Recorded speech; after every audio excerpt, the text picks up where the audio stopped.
It's day 158 of the 29th year and beyond. Well, what I was thinking about is, as we're getting closer and closer to John and Gabby's marriage, their wedding, should I say, the vows and the whole ceremony. And there is a portion of that most people are familiar with when you get into the I do's, which is considered a declaration of intent, right? Do you take this lovely woman to be your wife, be your husband? You get into all of the I do's. And what I wanted to talk about was the wisdom in understanding that that's just what it is. That's what you intend to do. It's a declaration of intent. So there's wisdom after the fact to go back and assess the difference from what I said I do and what I did. Or what I'm doing. Absolutely. Okay. Yeah. All right. Got you. Yeah. Because again, a declaration of intent, and in our lives, in everything, there's so many things we intend to do, and may, genuinely, really intend to do. But if we don't measure what we intended versus what we are actually doing, then there is no certainty that we will bring to fruition the things that we said I do. And I wonder how many people actually do go back and sort of think about what they said they would do during their vows and actually check off that kind of stuff. So yeah, that's really because one of the biggies that we talk about is loving and cherishing and honoring. So I do intend to honor you. I did honor you, or I didn't, right?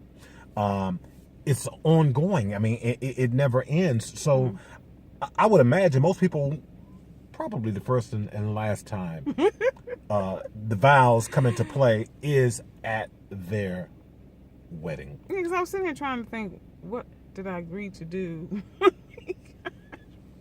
and then for those who get into writing their own vows, right, exactly. Right? John and Gabby. What did you promise? What did you intend? Right. And again, I do, and then fast forward, I did, or didn't I? My point for raising this is because when you talk about making this commitment for Christian marriage, that is a serious commitment.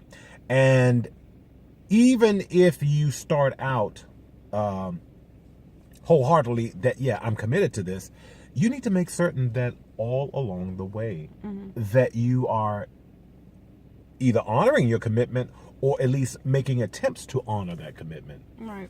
And I'm going to take it even a step further, because even if you're getting married to the justice of the peace, whatever you say that you're doing, your intent, like he said, that's what you say that you're going to do. It's like, I'm saying that I'm going to take out the trash every day. Well, if that's what you said you were going to do, that's what I expect you to do. And, by not sort of assessing that or looking at that, because I think one of the biggest challenges is respect in a marriage, So, if respect is not part of your vows, you might want to add that in there, because, it gets to be a challenge down through the years, when people start doing things that aren't of God. Well, see, and this is the thing, when you talk about respect, credibility. Yeah. You need to be credible. Your word needs to mean something. Yeah. And so when you give your word at the beginning of this marriage and you have no credibility, how can one respect you if they can't rely on you, if they can't trust you? Right. And so I would encourage anyone that's married to go back and revisit that, because one of the biggies in when we get to the declaration of intent and then including in the vows, till death do us part. Yes. Right? That's one that a lot of people need to scratch from their vocabulary because it's not for better or for worse. Right. It's for better or forget it. Right. Right?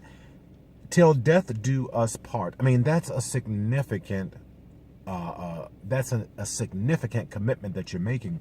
So my question to each of you is, for those of you who are planning to get married, please take serious that intent, what you're declaring to do.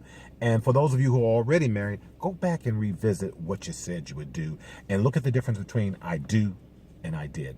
Until tomorrow, Bye. if the Lord says the same.